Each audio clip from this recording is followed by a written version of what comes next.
Good morning, dear students. I welcome you all for commerce class. Today, we'll move on with part 3 from chapter 5. That is, chapter 5 is Hindu Undivided Family and Partnership. We have already completed Hindu Undivided Family and we have started with partnership. Today, we'll discuss about types of partnership and types of partners. That is what we are going to discuss today. So, students, already you know the meaning about partnership. Today, we are going to see the different types of partnership business. There are four types of partnership, students. That is partnership at will, partnership for a fixed term, particular partnership, and limited liability partnership, students. So these are the four main types of partnership business. Normally, that what is the difference between partners, that is types of partners and types of partnership?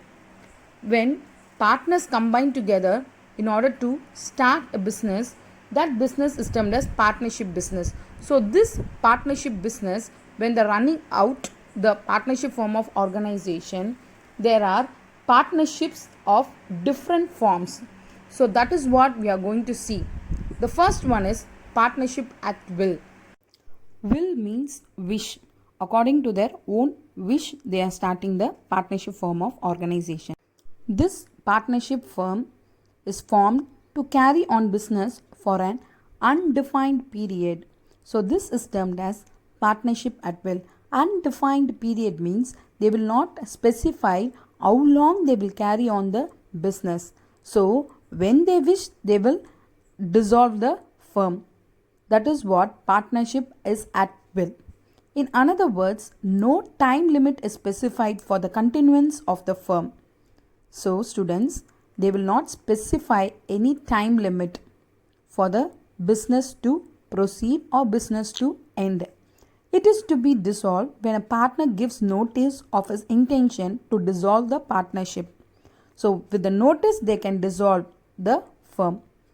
Thus, this type of partnership continues its business activities as long as there is cooperation and confidence among the partners. Next, we'll move on with partnership for a fixed term. So, as this word denotes fixed term, the partnership business will run only for the time limit which is prescribed in the agreement.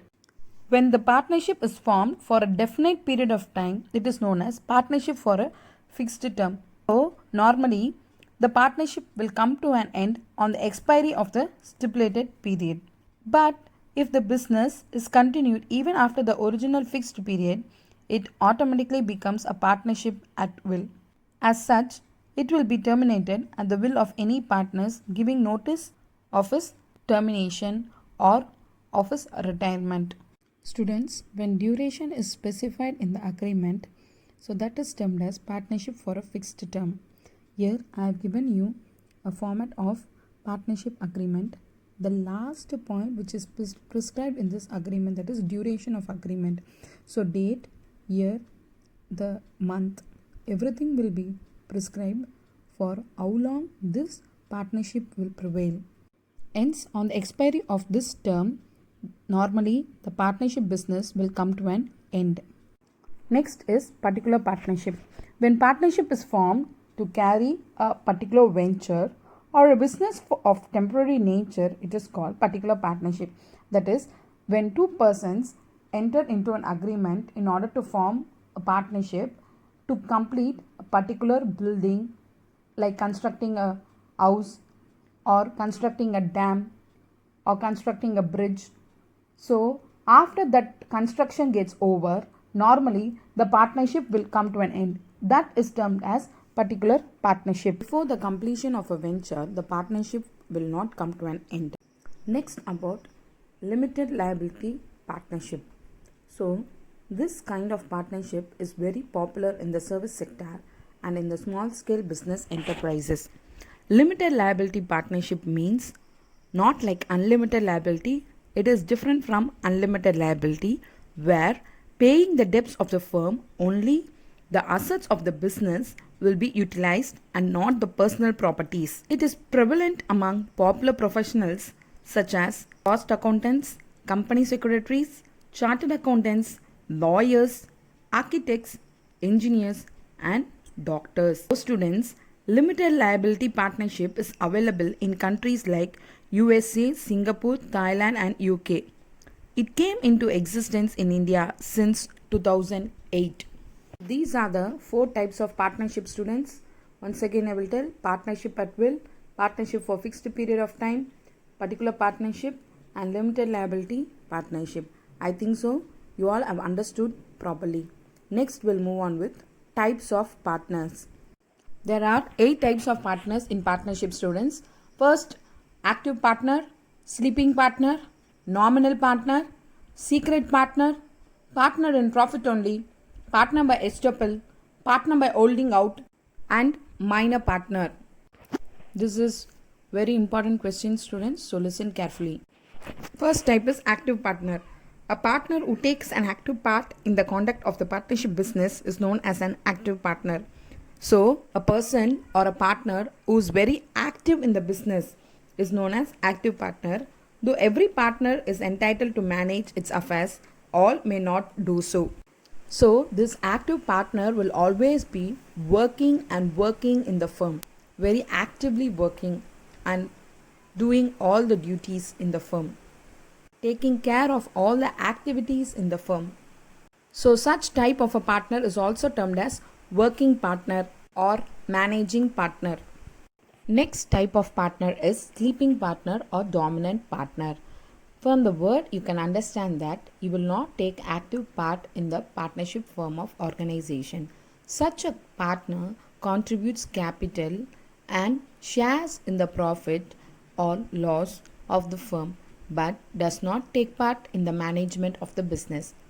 He may not be known as a partner to the outsiders, but he is liable to the third parties to an unlimited extent as any other partner.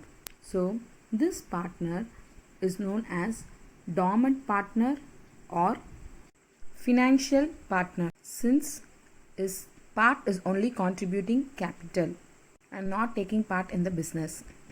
Next type of partner is nominal partner. Nominal partner is such a partner who neither contributes any capital nor is entitled to manage the affairs of the business. What he does is he lends only his name to the firm. For the strength of his name and reputation, the firm may attract additional business and raise funds easily. So, a nominal partner, however, is liable for the acts and debts of the firm, as if he is a real partner. He will also not get any share in the profits of the firm. Next type of partner is partner in profits only. When a person joins a firm as a partner on the condition that he is entitled to a specified share of the firm's profit only, he is called as partner in profits only. That means he will share only profit. So, he will not be called upon to bear the loss sustained in the firm. He will, however, be liable to third parties for all the debts of the firm like any other partner. Such partners usually do not take part in the management of the business. So, remember, students, partner in profits only means they will share only profits, but they will be liable for the third parties for the debts of the firm. Next type of partner is partner by estoppel.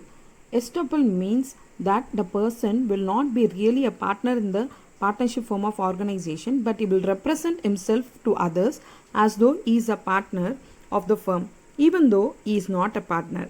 He is called as partner by estoppel. Such a partner cannot deny his liability. If outside party lends money to the firm, supposing like thinking that he is the partner in the partnership form of organization. Next partner is partner by holding out. When a person is declared as a partner and he does not deny this even after becoming aware of it, he becomes liable to the third party.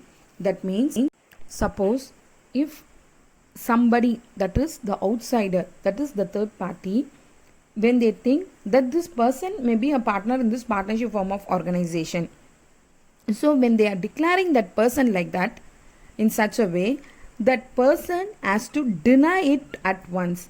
If suppose he is not denying, it means he will become liable to that particular third party who lends money or credit to the firm. Next type of partner is secret partner. A secret partner is one whose association is not known to the general public. That means he will be secret in the partnership firm of organization. That is, his name will not be known and he will not be known to the public, that is to the outsiders. Other than this distinct feature, he is like rest of the partners in all respect. Everything will be same, but except it will not be known to the third parties. Next partner is minor partner. As you know, minor partner means who has not completed the age of 18. So under the Indian Majority Act, person who has not completed 18 years of age is a minor. However, he will continue to be minor till he completes 21 years if a guardian has been appointed to the minor. He can be admitted only for the benefits of the partnership, but he cannot enter into the partnership agreement. So partnership arises as a result of what? Contract. But a minor has no contractual capacity in the partnership firm. Though a partnership cannot be created with a minor as a partner, a minor is only admitted for the benefits of the partnership form of organization, which is already mentioned in the agreement, only with the consent of other partners. So consent of all partners is a must for admission of a minor. So with this we are ending this session, students. We have seen types of partnership and types of partners. I think so you all would have understood clearly. Thank you, students. We shall meet tomorrow.